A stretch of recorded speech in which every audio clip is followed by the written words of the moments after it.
This podcast is part of the Dark Myths Collective. Visit darkmyths.org to discover more shows like this one. The darkness awaits.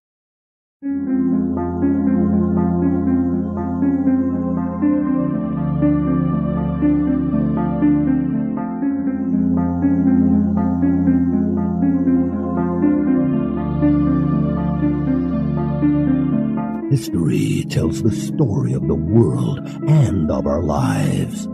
Sometimes that history goes bump in the night.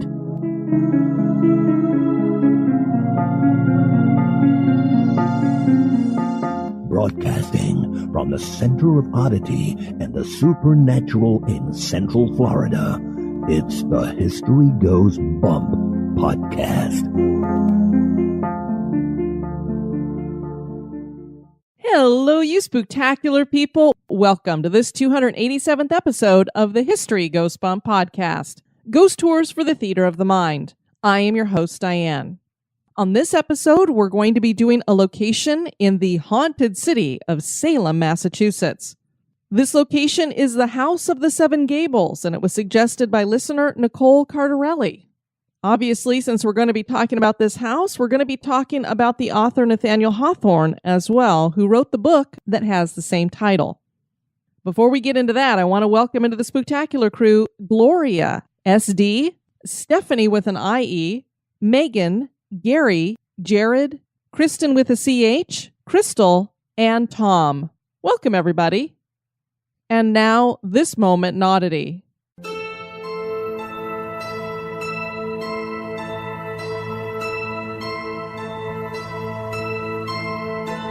The moment in Oddity was suggested by Kim Gasiorowski. For almost 500 years, St. Lamberti Church has had some rather odd objects hanging from its spire. They are a reminder of a terrible time when an Anabaptist rebellion rocked the German city of Munster. The Anabaptists were a Christian sect that held the belief that only willing baptism as an adult could get a person into heaven. Because of this belief, they were not only considered to be heretics, but their children were said to be unsaved. They also believed in a communal form of government where wealth should be shared equally. Even though Catholics and Lutherans were at odds during this time in the 16th century, they both were against the Anabaptists. A preacher in the city named Bernard Rothman didn't like the Catholic control of the city of Munster, and he joined the Anabaptists and preached their ideals from his pulpit at St. Lamberti Church. The angry citizens supported the Anabaptists, and many Catholics and Lutherans fled, fearing for their lives. Rule under the Anabaptists led to polygamy, the burning of all books except the Bible, and corporal punishment was meted out for trivial offenses against the new hierarchy. In June of 1535, Catholic Bishop von Waldeck gathered a mercenary army and laid siege to the city. They succeeded and arrested 3 rebel leaders, Jan Mathis, an Anabaptist preacher from Leiden in the Netherlands, and his 2 closest followers. The 3 men were tortured and mutilated before being killed. 3 iron cages were fashioned big enough for the men's bodies, and these cages were hung from the spire of the St. Lamberti Church as a warning to any other would-be rebels. The remains were left in the cages for 50 years. In 1800, the original tower was demolished and rebuilt, and the cages were put back in place where they remain today. And that certainly is odd.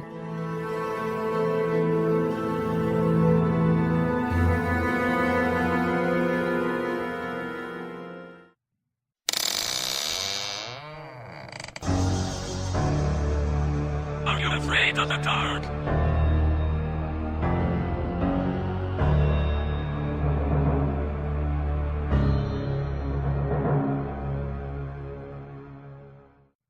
And now, this month in history.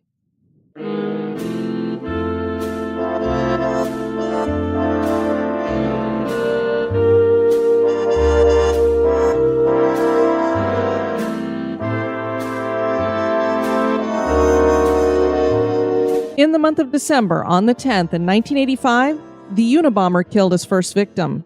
Bombings by the Unabomber began in 1978, but he wouldn't kill anybody until 1985. Computer store owner Hugh Scruton would be that first death. Scruton found a package in the parking lot of his store. He was killed when he opened it. The bomb was sophisticated and meant to do great harm, as it was filled with nails and splinters. The FBI had already been looking for the domestic terrorist for several years, as he'd already sent or planted several bombs at this point. The search would be the longest and most expensive in FBI history. The Unabomber was finally identified and captured in 1996. He was Ted Kaczynski, and it would be his brother David who would tip off the government after recognizing his brother's writing style and opinions in the Unabomber manifesto after it was published in newspapers.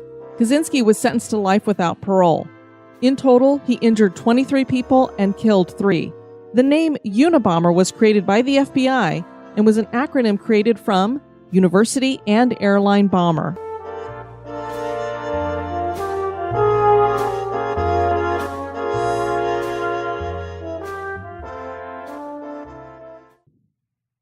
Most of my adult listeners have probably read something written by classical author Nathaniel Hawthorne. Nearly all schools require a reading of The Scarlet Letter. I know I had to read it, I believe, when I was a freshman in high school. Hawthorne wrote a lot of different novels and short stories. One of those other novels was The House of the Seven Gables. Within the pages of this volume is a ghost story, and don't I wish that this was the one I was required to read in school. I think I probably would have enjoyed it a lot more than The Scarlet Letter. Nathaniel Hawthorne, when it came to ghosts and the paranormal, claimed to be a skeptic, but he even had some experiences of his own. And this House of the Seven Gables, obviously, since I've told you it's a location we're going to be looking at in this episode, the house that he wrote about is not a fiction. It is an actual home that you can go and visit today.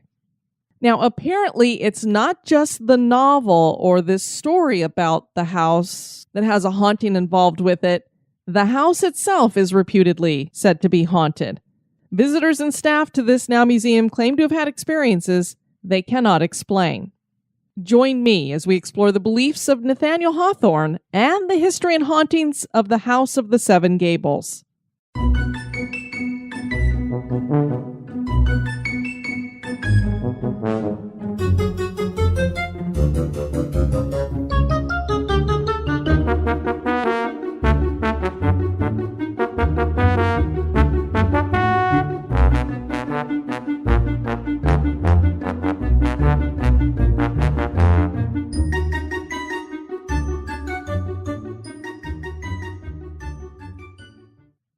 In July of 2017, I did a bonus episode for the executive producers of this podcast that featured the Boston Athenaeum. This was an exclusive membership-only library, and many classical authors were members. These were writers like Henry David Thoreau, Henry Wordsworth Longfellow, and of course Nathaniel Hawthorne. In the bonus cast, I detail a supernatural experience that Hawthorne claimed to have had one day while in this nation's oldest library. He published this account as The Ghost of Dr. Harris. And what made this experience compelling to me is that, like myself, Hawthorne claimed to be mostly a skeptic when it came to ghosts. And I always find myself believing more of what skeptics tell me, or people who describe themselves like myself, open-minded skeptics, because they're not necessarily looking for this or promoting it or getting money because of it. It just makes it a lot more believable to me.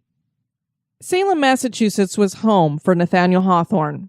He was born here on July 4th, 1804, and his family had a long history here dating all the way back to the Salem witch trials. In fact, one of his ancestors, John Hawthorne, was an unrepentant judge during the trials. And what I mean by unrepentant is a lot of other judges later on changed their tune. They were sorry that they had done what they had done. Not John Hawthorne. He never said he was sorry for anything that happened during the Salem witch trials. Hawthorne went to college and published his first work in 1928, but he needed to find a real job to pay the bills, and he ended up at the Salem Custom House.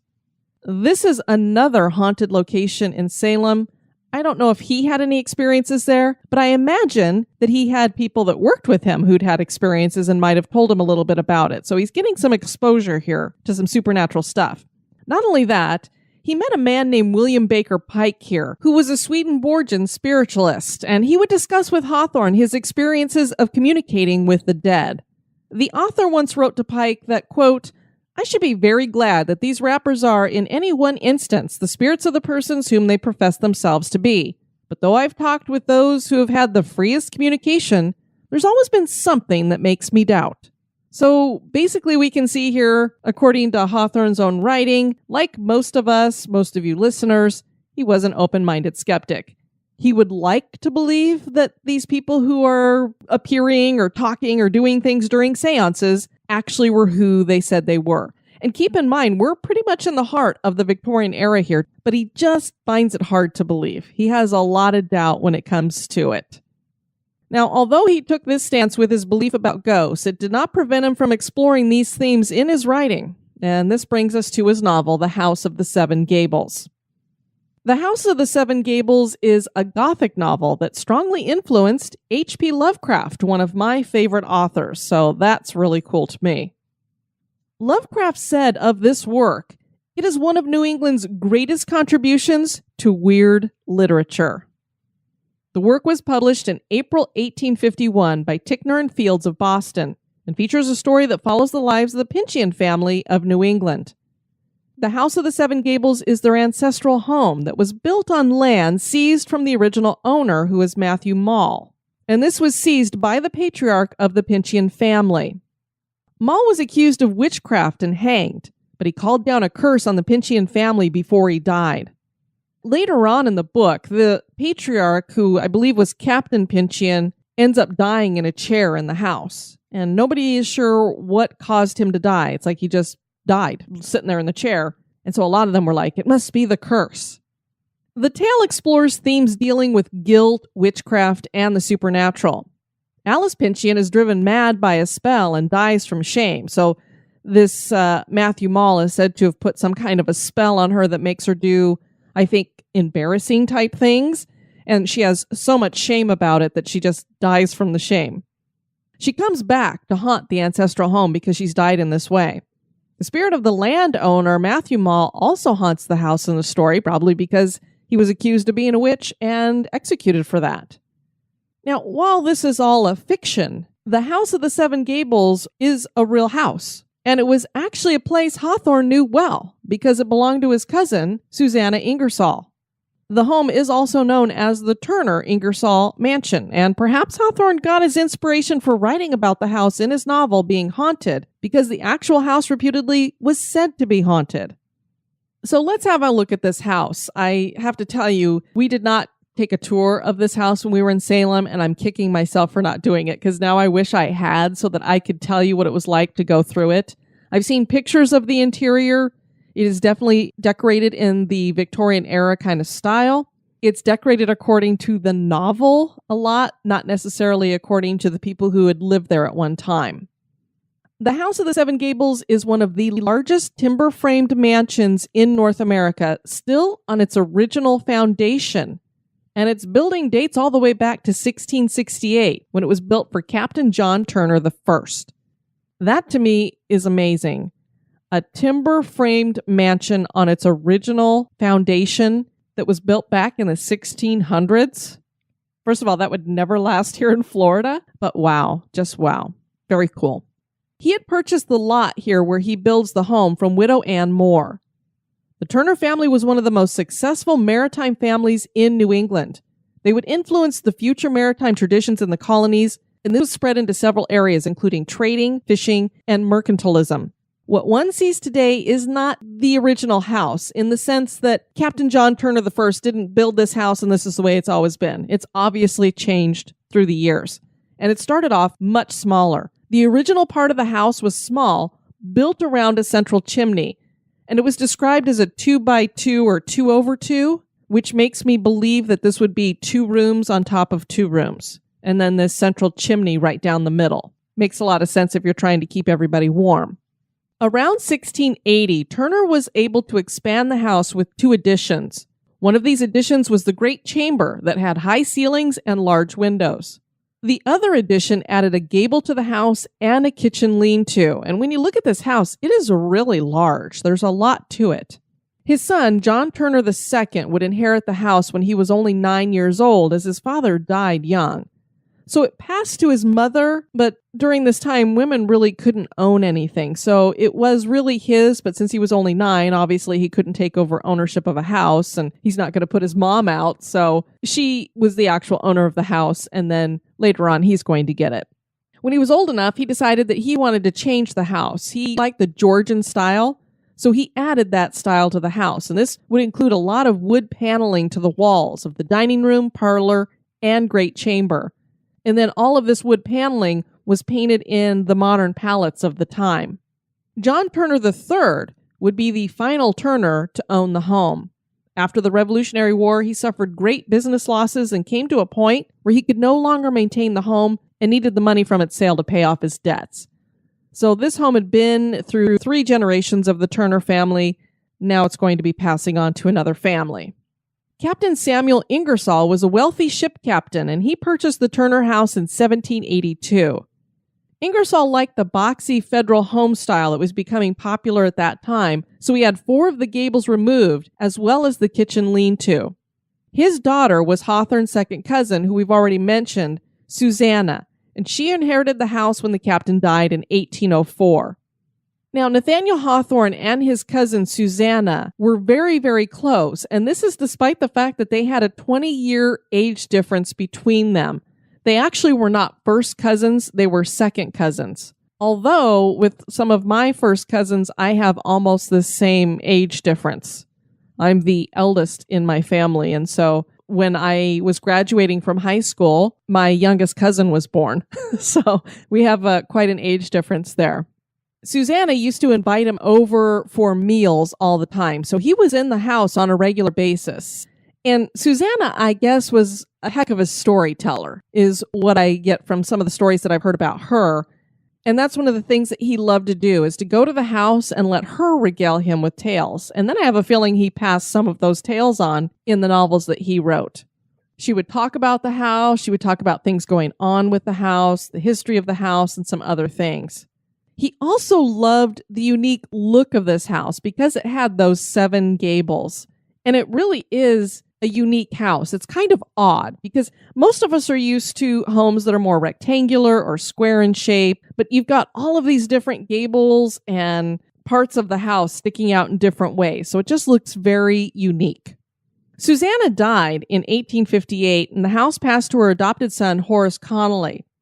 He stunk at business and ended up losing the house to creditors in 1879. So this is the second time we're going to have the house passing away from a family because of too much debt. The house would fall a little bit into disrepair for a while and nearly became a tenement because whoever took it over was a really bad landlord. They were kind of an absentee landlord, so they weren't making sure that the house was being taken care of. In 1883, the Upton family purchased the home and used it as both a residence and a business. This family would be the ones to come up with the idea of offering tours of the house. I mean, they're thinking this house is old. It's got a lot of history here. It's connected to Nathaniel Hawthorne. He wrote about it in this book. Let's do some tours here. And they were basically a family of entertainers, so it made sense that they would want to do something like tours and entertain with their home. Henry O. Upton was a well-known musician, and he taught dance lessons around Salem. His wife, Ida, was a well-known artist. His children taught music and oratory, so they were all into the entertaining kind of thing. And his wife, who is this artist, created a souvenir for people to purchase after tours that she called a witch cup. I don't know exactly what it looked like, but sounds interesting. And I just love that here we are back in the 1880s, and this family's giving tours, and then they have souvenirs to purchase at the end. So it's not just a modern day thing where you go on a tour and then there's a gift shop, or as we like to joke down here at the Disney parks, every time you get off a ride, it opens up into a store. So it's like, here, buy something. The Uptons moved to the Salem Willows neighborhood and decided to sell the house. Carolyn Emerton was a philanthropist and preservationist, and she bought the house in 1908.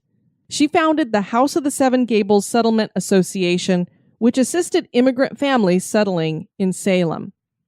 Emerton hired architect Joseph Everett Chandler to restore the house, and this was the perfect guy to hire to do this because he was a major proponent of the colonial revival architecture and he specialized in historic preservation. And I believe right before this, he had gotten done restoring the Paul Revere house, so she had seen this guy's good at what he does. Emerton hoped that by using the house for tours and as a museum, she could raise funds for her settlement program. Emerton modeled the house after the novel as well.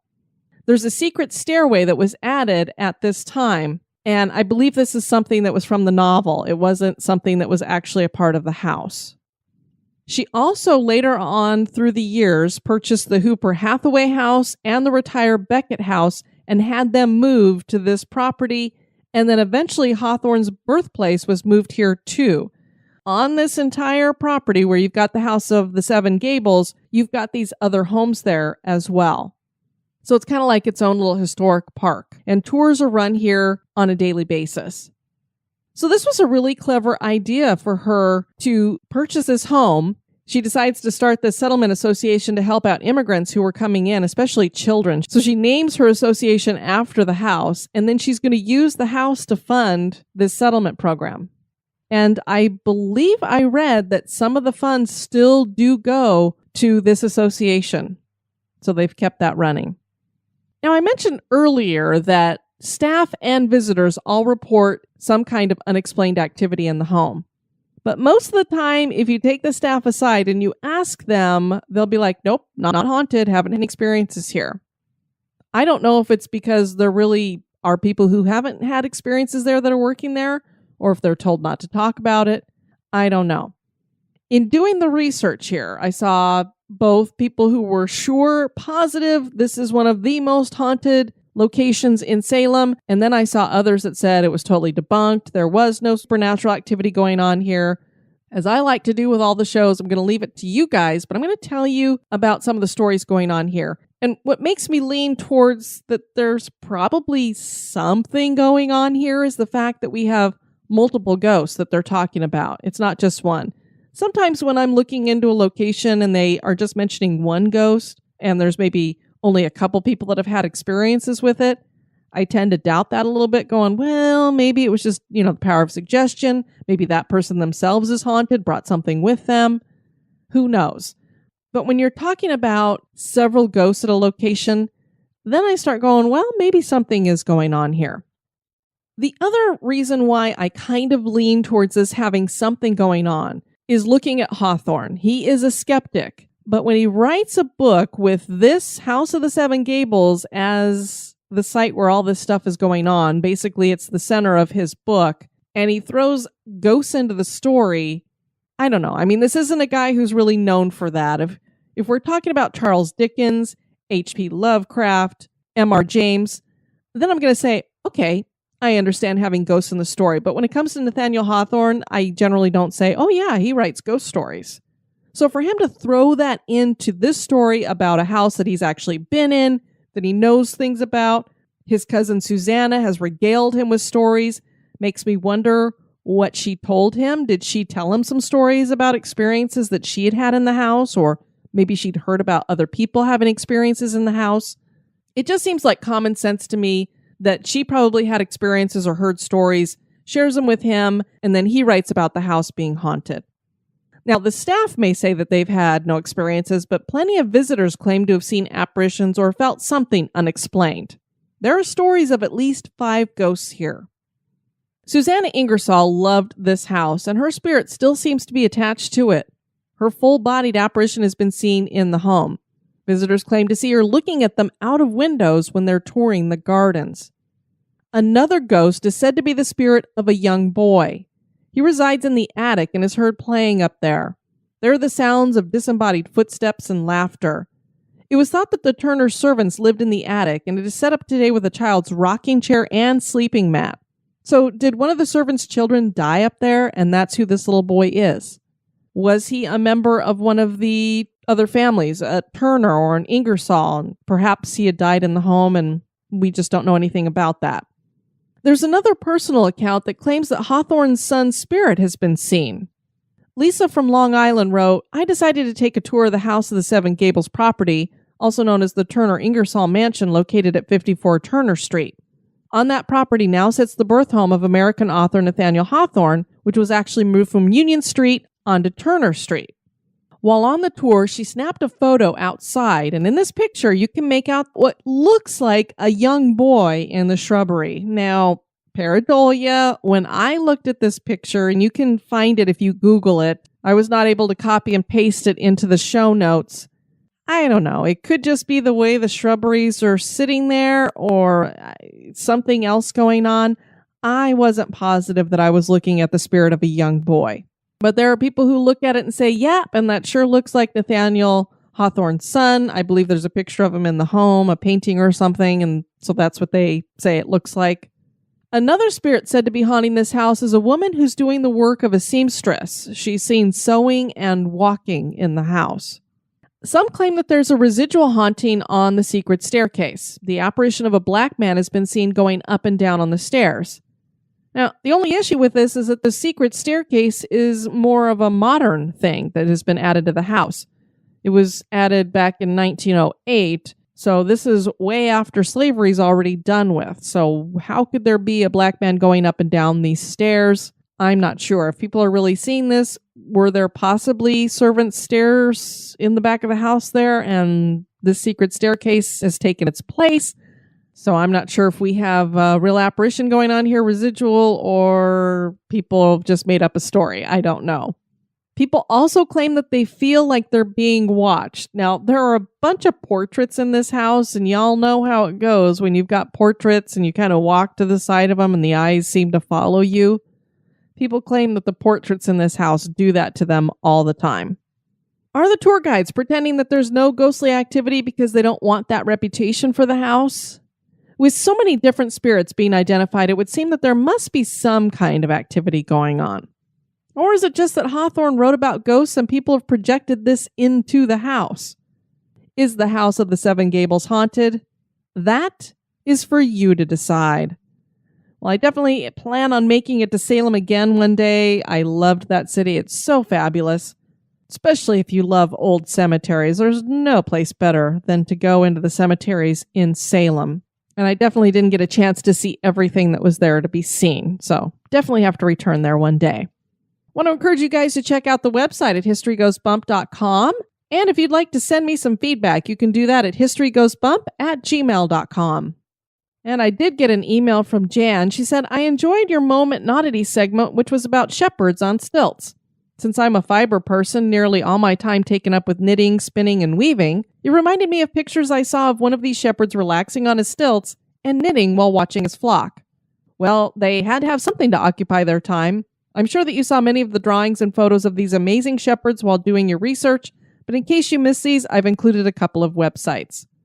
And if you Google shepherds on stilts south of France, you probably will be able to find some of those pictures and get a look at this. When I was doing the research, I don't know that I clued in to the fact that there were some shepherds that were actually knitting while they were on their stilts. I did see them doing other things.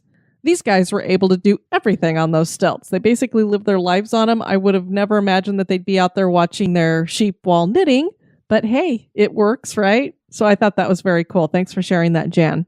And we have a lot of knitters out there in the listenership, so I'm sure you guys would all enjoy hearing that as well. Most of you know that you can find History Goes Bump on all different kinds of podcatchers out there, from iHeartRadio to Spotify to CastBox, Apple Podcasts. We have a YouTube channel and the list goes on, but we can add one more location now, Pandora. I don't know how many of you listen to music on Pandora, but they finally figured out there's this thing called podcasts out there, and they decided to jump into the game. They're doing it a little bit differently than other podcast apps. They've handpicked just a few podcasts out of the hundreds of thousands of podcasts that are out there. They only were going to go with a few to begin with. It's kind of running in beta. They're getting a feel for it. What they really want this to be is not just a place where you go to listen to podcasts. They want to be a place you go to for them to suggest to you podcasts. So when they see what you're really listening to and what you seem to like, they're going to make suggestions to you about similar shows. Maybe you might like listening to this or that or the other thing. So for this initial jump into the podcast scene, they asked History Goes Bump to be one of the podcasts that they feature. So we are up there on Pandora. Very excited about that. It's going to open up a whole new door for us because there are, I think, millions of people who listen to music on Pandora, and now maybe they'll listen to podcasts instead of music. And hopefully History Goes Bump. That would be fabulous. Speaking of which, it's coming up to the end of the year. It's time to start making some resolutions for the new year. And I would love it if all of my listeners would make the resolution to share History Goes Bump with at least 2 people in the new year. That's really how this podcast gets out there to the masses, is by word of mouth. And I would love it if you guys could do that.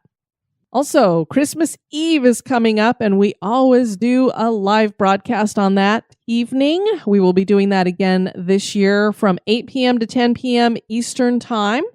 We're going to be doing it via Facebook Live. So if you're not on Facebook, I might try to put us up on YouTube, but it's really difficult for me to get the YouTube. It just, last year it kept crashing and everything. So I'm not sure I'm going to go the YouTube route. I'll think about it, but definitely going to be doing Facebook Live. Going to be sharing some of the flash fiction that we didn't already share in the anniversary special, and I'll have some other scary stories as well. So hopefully you guys can join us for that. Even if you can't be there for the whole time, or you can only come towards the end or a little bit, please join us anyway. At any time, we'd love to have you pop in. Wish everybody a Merry Christmas, hang out a little bit. You can ask some questions and I'll be willing to answer those. And I'm actually thinking about doing a live for New Year's, maybe New Year's Eve, and doing that as a Q&A. I thought that would be kind of fun. So I want to thank you guys for tuning in to this episode. I've been your host, Diane. You take care now. Bye-bye. This episode has been brought to you by our executive producers. Dispatches from the Grave Digger. We'd like to welcome into the cemetery Alan Belomo, Luann Hewen, and I know I probably butchered those last names, and David Whiting. All 3 of you are going to be getting a chest tomb. And I'd like to thank Chris White and Andrea Cano for increasing their support. Chris, you're going to be getting moved to a marble headstone, and Andrea, you're going to be getting a garden crypt. Thanks, everybody, for your support. And now we have some more eulogies by Mort. Eulogies by Mort.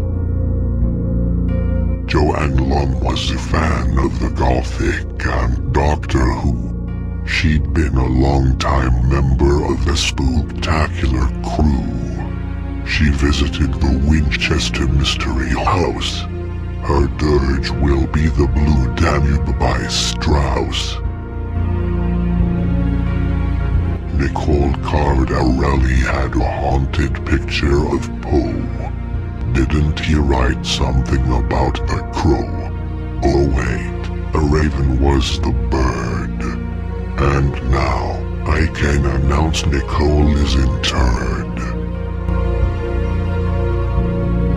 Laurel Christic liked the story of Poor Dead Harry Lime, an Orson Welles classic that is sublime. She had visited the Holy Cross Abbey and said that it wasn't too shabby. Alison Schneider had been around HGB a long time, but now she has come to the end of her lifetime. She caught a green orb on the Red Onion brothel tour, so it would seem to ghosts she held an allure. Joseph Tamulinus was a very crafty guy.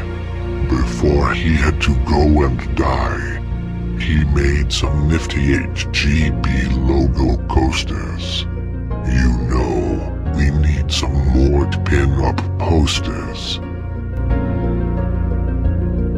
Mark Shoemaker wrote No Victims, a supernatural suspense novel. His final resting place is anything but a hovel. He grew up in the hills of the Mountain State. Now he'll be forever behind this gate.